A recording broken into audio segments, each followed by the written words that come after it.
I'm about to drop some absolute sauce right now for you. So I hope you're excited because I definitely am. If you implement what I'm about to show you, you will 100% get results. I mean, if you look at us for the last 3 months, we've generated millions upon millions of views for our clients.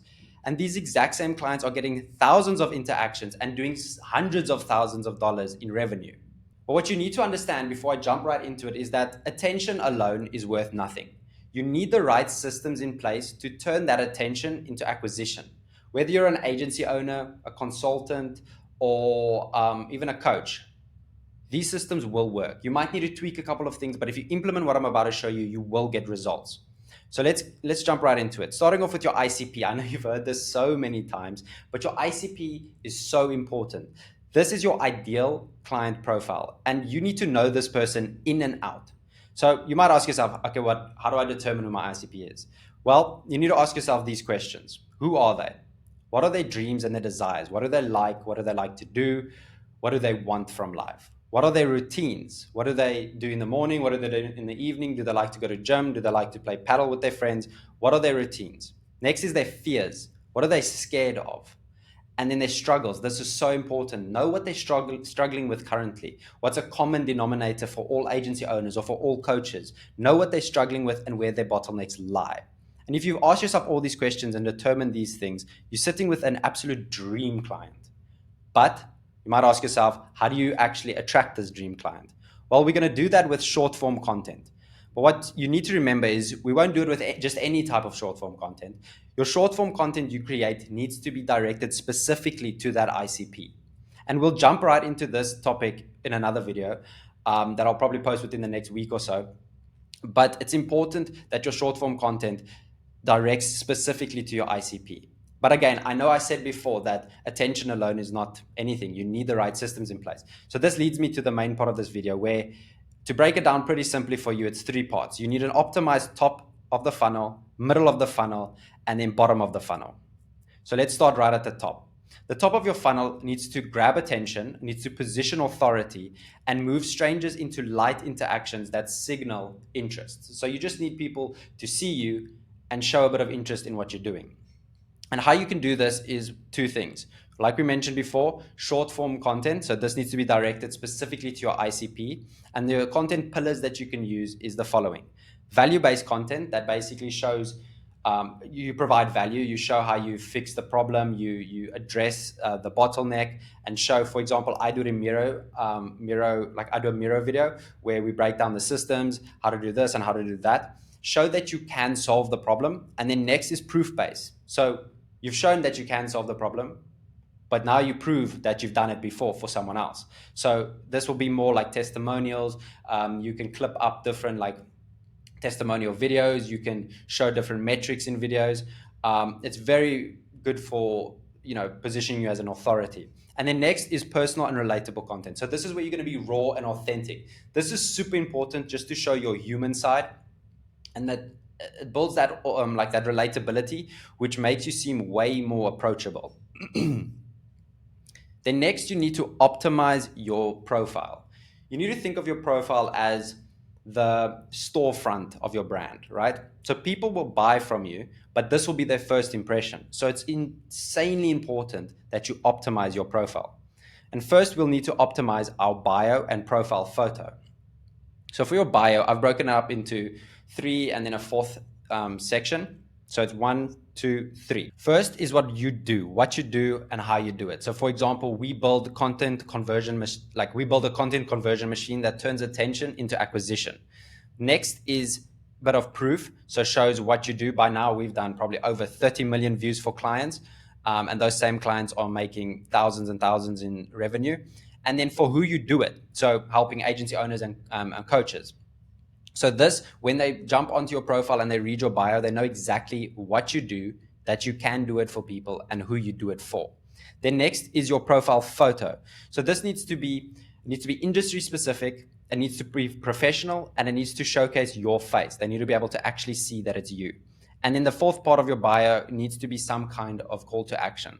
So what works really well is using a YouTube link to like a piece of value on YouTube or your main YouTube summary, Or you can also use, like in this case, some kind of lead magnet. So if you've got a piece of resource or some kind of content that you use as a lead magnet to capture emails and that can be in your bio as well. Then next we have pinned posts. So you want to have two types of pinned posts: a my story and an offer explanation. So the my story can be a carousel or a video that basically just explains your story in a nice video or carousel, who you are, what you do, how you got to where you are, and then some kind of offer explanation that explains what you do and for who.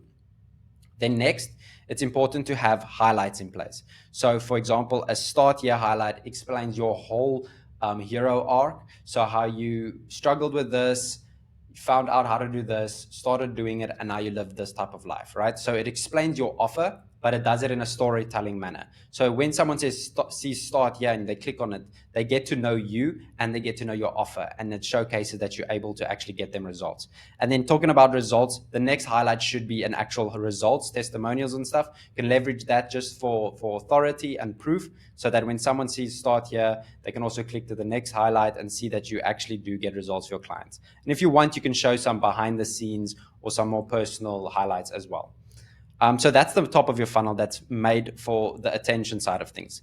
Next, you want to optimize the middle of your funnel, right? So this will be the stage that builds relationship capital. It will qualify the leads for you and demonstrates proof before you actually invite anyone forward. So the way you can see the middle funnel is the nurturing part of things, right? So it's where you get to know people, you get to know their problems, and you actually, chat to them and get to know them and nurture them in, for example, the DMs, stories, or with YouTube. So talking about YouTube, a lot of the call to actions you have and the resources you send to people should be YouTube.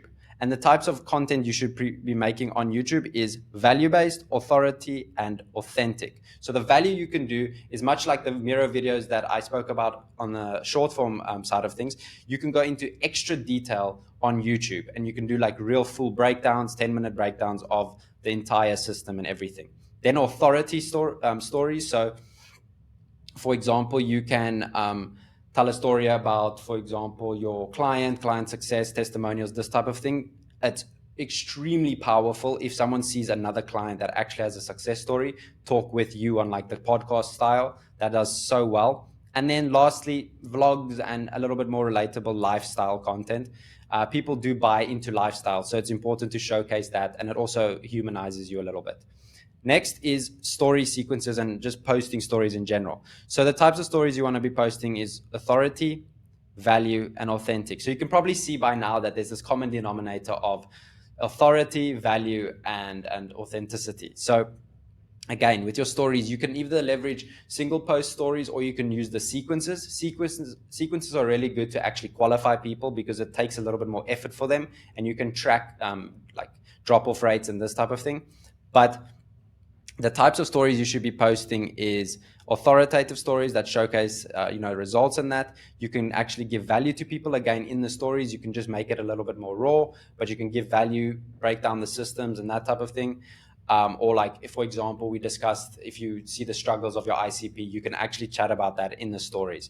That nurtures them very nicely. And then again, humanize your brand, showcase your family, showcase that you are a normal person.